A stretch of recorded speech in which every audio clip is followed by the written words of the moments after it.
नमस्कार विद्यार्थी मित्रांनो, आपण मागच्या व्हिडिओमध्ये अपूर्णांक आणि त्यावरील 4 मूलभूत क्रिया बघितल्या आहेत. त्यातील आपले 6 पॉइंट झालेले आहेत. त्यातील पुढचा पॉइंट आहे व्यवहारी अपूर्णांकाचे पुढील 3 प्रकार पडतात. पहिला आहे अंशाधिक अपूर्णांक.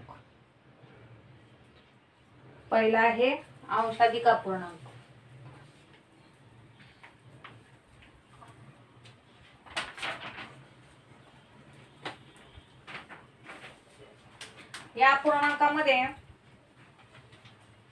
छेदस्थानाची संख्या ही अंशस्थानाच्या संख्येपेक्षा लहान असते किंवा अंशस्थानाची संख्या छेदस्थानाच्या संख्येपेक्षा मोठी असेल तर त्याला अंशाधिक अपूर्णांक असे म्हणतात.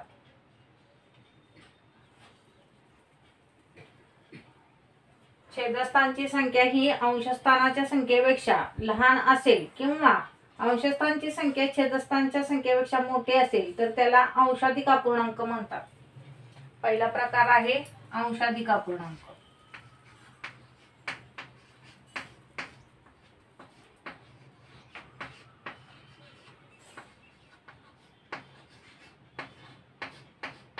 म्हणजे छेदस्थानाची संख्या ही अंशापेक्षा लहान असली पाहिजे. उदाहरणार्थ बघा, 7/3 छेदस्थानाच्या संख्येपेक्षा अंशाधिक अपूर्णांक अंशाधिक संख्या ही मोठी आहे. 11/3 किंवा 11/4 म्हणजे अंशापेक्षा छेदस्थानाची संख्या ही लहान असली पाहिजे किंवा छेदस्थानाच्या संख्येपेक्षा अंशाची संख्या ही मोठी असली पाहिजे. त्याला काय म्हणतात? अंशाधिक अपूर्णांक म्हणतात. दुसरा प्रकार आहे छेदाधिक अपूर्णांक.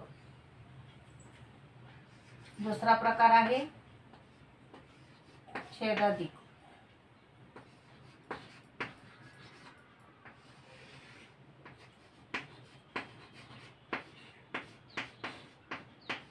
यामध्ये काय असणार आहे?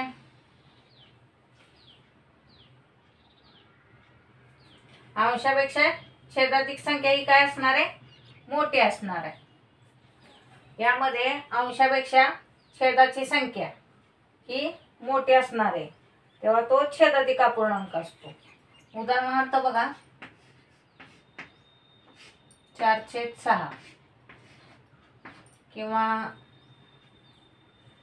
9/12. बघा, अंशापेक्षा छेदातली संख्या मोठी आहे त्याला छेदाधिक अपूर्णांक. तिसरा प्रकार आहे पूर्णांकयुक्त अपूर्णांक. पूर्णांकयुक्त अपूर्णांक.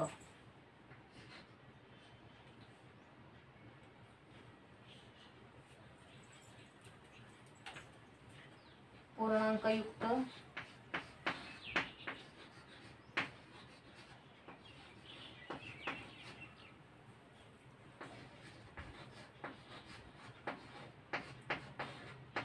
अपूर्णांक. आता ह्यामध्ये काय असणार आहे? एक पूर्ण संख्या आणि एक अर्धी संख्या. एक पूर्ण संख्या आणि दुसरी काय असते? अर्धी संख्या.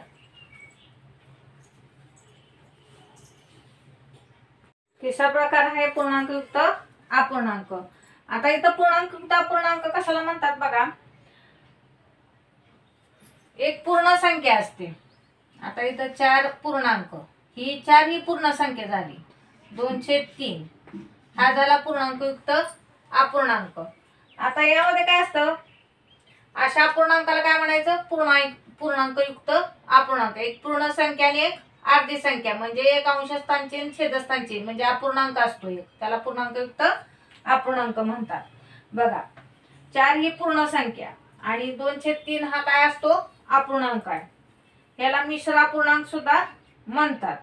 बघूया आपण ह्याचं काय करायचं. 4x3 किंवा 3x4 अधिक 2/3 बरोबर 3 चौक 12, 12 अधिक 2 14, 14/3 आता ह्याला जर आपल्याला भाग घालवायचा असेल तर आपल्याला हा अपूर्णांक मिळतो. काय मिळतो? हा अपूर्णांक. बघा 3 चौक 12 आणि राहिले किती? 2 राहिले.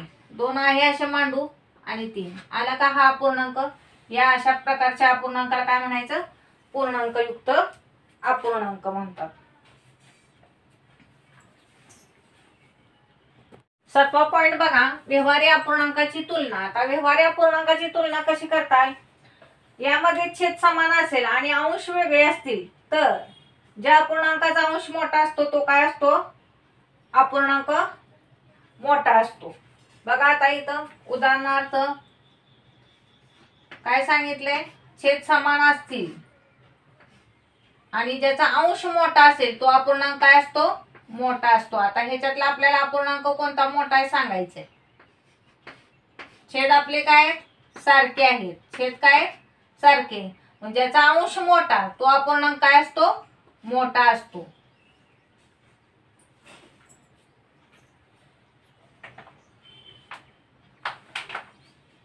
या उलट अंश समान असेल आणि छेद भिन्न असतील. यामध्ये काय असतं? या उलट काय? अंश समान असेल आणि छेद भिन्न असतील तर त्या अपूर्णांकाचा छेद लहान असतो तो अपूर्णांक काय असतो? मोठा असतो. अंश समान असेल आणि छेद भिन्न असतील तर ज्या अपूर्णांकाचा छेद लहान असतो तो अपूर्णांक काय असतो? मोठा असतो. उदाहरणार्थ बघा,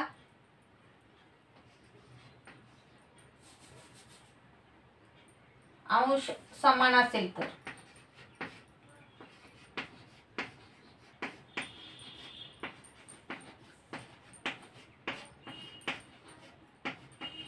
छेदातील संख्या लहान असेल तर तो अपूर्णांक काय असतो? मोठा असतो. 5/4 आणि 5/8.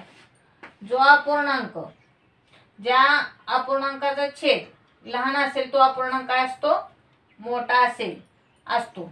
अंश जर समान असेल तर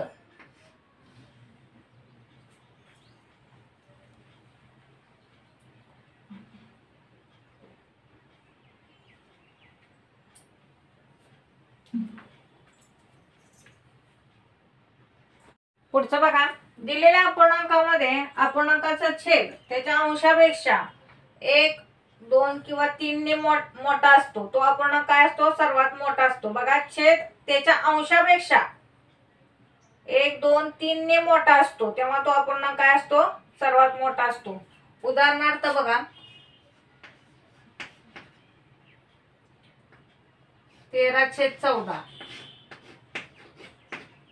आणि ह्या प्रकारचं गणित असतंच परीक्षेला. 14/15, 15/16. आता इथं आपल्याला काय सांगितलंय? छेद त्याच्या अंशापेक्षा 1, 2, 3 ने मोठा असेल तर तो अपूर्णांक काय असतो?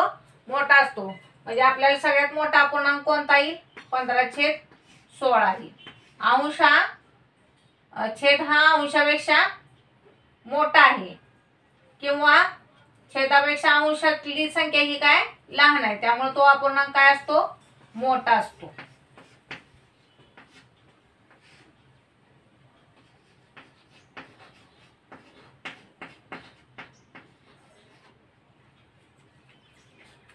आता इथं ही झालं छेदातलं.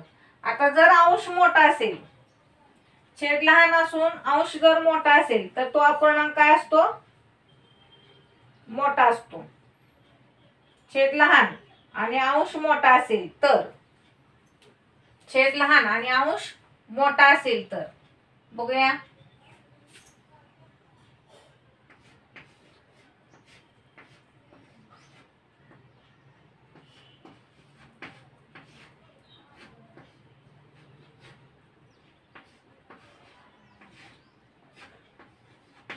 ह्याच्यातला अपूर्णांक कोणता मोठा येईल? 14/13 कारण अंश मोठा आहे इथं त्यामुळं 14/13 हा काय झाला? अपूर्णांक मोठा झाला. अंश मोठा असेल आणि छेद लहान असेल तर हा अपूर्णांक काय असतो? मोठा अपूर्णांक असतो.